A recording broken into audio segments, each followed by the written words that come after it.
Hi everyone, it's Larissa and I hope you're having a fabulous summer. It's hard to believe that 4th of July is already here. Oh my goodness.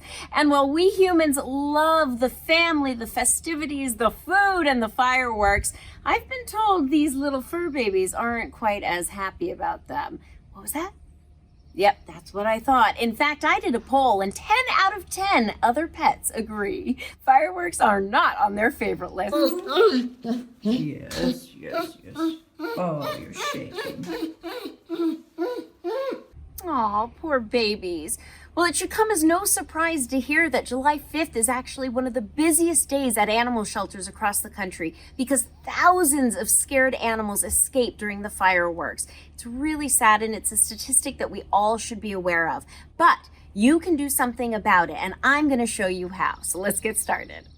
First things first, make sure your pup has their collar and tags attached and very secure. Double check by clicking it in, pulling it, make sure it's good. Now, when I do my tags, I like to put the dog's first name and my last name. Now, that's a personal preference. You don't have to do that. But that way, if a neighbor doesn't know your dog but knows your last name, they'll still be able to track you down. I also put my phone number, obviously, and medical alert on the tag because a lot of people, when they find animals, might decide they want to keep the animal. But oftentimes, if it says medical attention is needed, they decide to give the animal back. And as a second line of defense, make sure you get their microchip checked and make sure it's up to date with the contact information.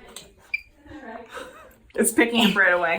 It's really easy to do. Find your microchip paperwork and what company it's associated with, like PetLink. Then go to their website and type in that microchip number. You can then log in as the member and edit your owner info. But don't worry, nobody else besides you or the microchip company can see the information you provide. Now, on the actual day of the 4th, make sure your doggy gets out and gets lots of exercise. Really wear them out because they're going to be less likely to be worried about the fireworks if they're tired. You got this, girl. So if you are having people come over to your house on the 4th of July, my recommendation is keep the animals inside and away from everything. However, if you are going to have them partake in all the festivities, please make sure everybody is aware that animals are present and that eyes need to be kept on them at all times. Also make sure everybody closes all doors, gates, and anything and anywhere that the dogs or cats may be able to get out of. And last but not least, please be careful with foods that are common and present at social gatherings like the 4th of July. Things that you may think of and things that you may not think of. We've got here just a few examples like onions and different seasonings and spices that go along with barbecues. Grapes, they are very toxic to dogs. Different types of skewers or toothpicks or those grabbers that you put in the corn and the cob, those can get lodged in a dog's stomach. And then also, of course, chocolate. All of these are yummy to humans, but can be very dangerous to animals.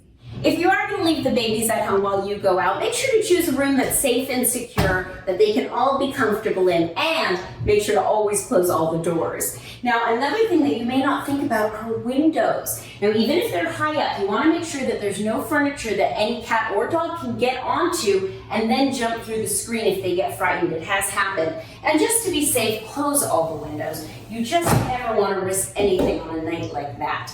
Last but not least, leave some kind of noise on for them so that it dampens all the surrounding noise. It can be a radio, a television. I like putting on an air purifier because it actually makes quite a nice white noise sound and calms the animals down. Or I've got a sleep machine. Whatever it is, it just helps them be distracted from everything going on. And P.S., if you have a doggy door, make sure to close that too. Thank you so much for watching and keeping your fur babies safe this 4th of July. From all of us, happy and healthy Independence Day. Mwah!